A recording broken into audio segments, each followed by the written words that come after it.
আসসালামু আলাইকুম। বরাবরের মতো আপনাদের সাথে রেসিপি শেয়ার করতে এসেছি। আজ আমি আপনাদের বাংলাদেশের হোটেল স্টাইল গরুর কলিজা ভুনা রান্না করে দেখাবো। আজ গরুর কলিজা ভুনা রান্না করব, তবে আপনারা এই একই রেসিপিতে খাসির কলিজাও রান্না করতে পারবেন। কলিজা ভুনার জন্য এখানে আমি গরুর কলিজা নিয়েছি হাফ কেজি। কলিজার সঠিকভাবে প্রসেসের জন্য প্রথম অবস্থায় কলিজা এমন বড় টুকরো করেই কেটে নিতে হবে।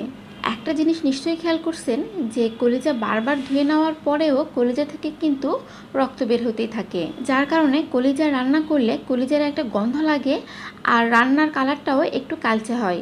এজন্য প্রথম অবস্থায় কলিজার মধ্যে এই কাঁচা রক্ত বের করার জন্য একটা হাঁড়িতে আমি পর্যাপ্ত পরিমাণ পানি নিয়েছি। পানি গরম হয়ে আসলে তাতে কলিজাগুলো দিয়ে কলিজা কিছুক্ষণ একটু সিদ্ধ করে নিতে হবে। এর মধ্যেই দেখতে পাবেন কলিজার ভেতরের কাঁচা রক্তগুলো বের হয়ে বাহিরে এমন ফেনার মতো সৃষ্টি হয়েছে।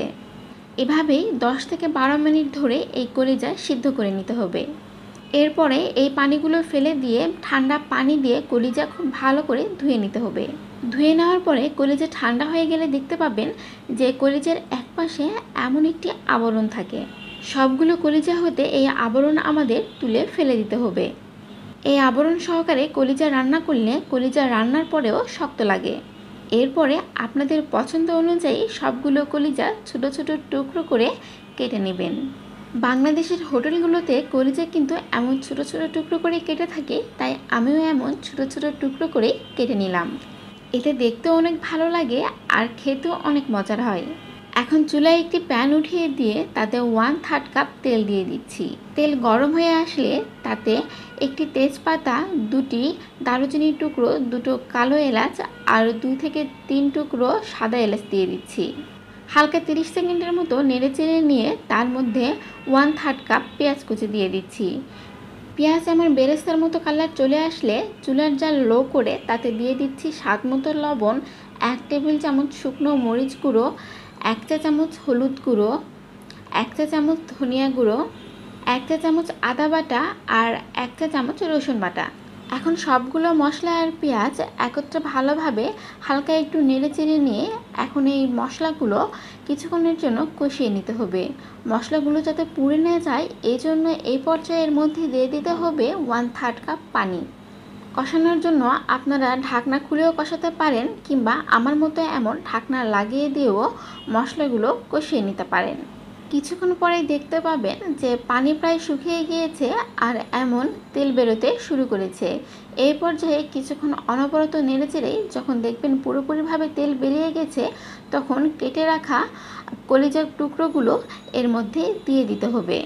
এরপরে আবারও চুলার জাল কিছুটা কম রেখে এভাবেই এই মশলার সাথেই কলিজাগুলো কিছুক্ষণের জন্য এভাবে অনবরত নেড়েচেড়ে কিছুক্ষণ কষিয়ে নিয়ে এরপরে এর মধ্যে দিয়ে দিতে হবে 1.5 কাপের মতো পানি। আমি আজকে মাখা মাখা কলিজা ভুনা করব, কিন্তু আপনারা যদি আরেকটু ঝোল চান তাহলে পানির পরিমাণটা আরেকটু বাড়িয়ে দিবেন। এই পর্যায়ে 1 চা চামচ গরম মশলা গুঁড়ো আর 1 চা চামচ ভাজা জিরা গুঁড়ো দিয়ে হালকা একটু নেড়েচেড়ে নিয়ে ঢাকনা লাগিয়ে রান্না করে নেব। এভাবেই রান্না করতে করতে এক পর্যায়ে দেখবেন প্রায় পানি শুকিয়ে গেছে আর এমন তেল বেরোতে শুরু করেছে। এই পর্যায়ে ঢাকনা খুলে কিছুক্ষণ রান্না করে নিলেই কিন্তু হয়ে যাবে। আপনারা যদি কলিজা ভুনাতে ঝোলের পরিমাণটা আরেকটু বেশি চান তাহলে পানি একটু বেশি দিয়ে একটু আগেই নামিয়ে নেবেন, তাহলে কিন্তু হয়ে যাবে। কিন্তু বাংলাদেশের হোটেলগুলোতে দেখবেন কলিজা ভুনা কিন্তু এমন তেল গড়িয়ে মাখা মাখা টাইপই করে। যখন দেখতে পাবেন পানি একদম শুকিয়ে গিয়েছে আর ভালোভাবে তেল গড়িয়ে গেছে, ঠিক তখনই চুলার জাল বন্ধ করে নামিয়ে নিতে হবে। আমার রান্না করা হয়ে গেছে, এখন আমি চুলা থেকে এটা নামিয়ে নিচ্ছি। এই কলিজা ভুনা ভাত, রুটি, পোলাও, পরোটা সব কিছুর সাথে খেতে কিন্তু অনেক ভালো লাগে। আগামীতে ঠিক আবারও অনেক নতুন নতুন রেসিপির সাথে দেখা হবে। ততদিন পর্যন্ত সুস্থ থাকবেন, ভালো থাকবেন। আমার এবং আমার পরিবারের জন্য দোয়া রাখবেন। ধন্যবাদ।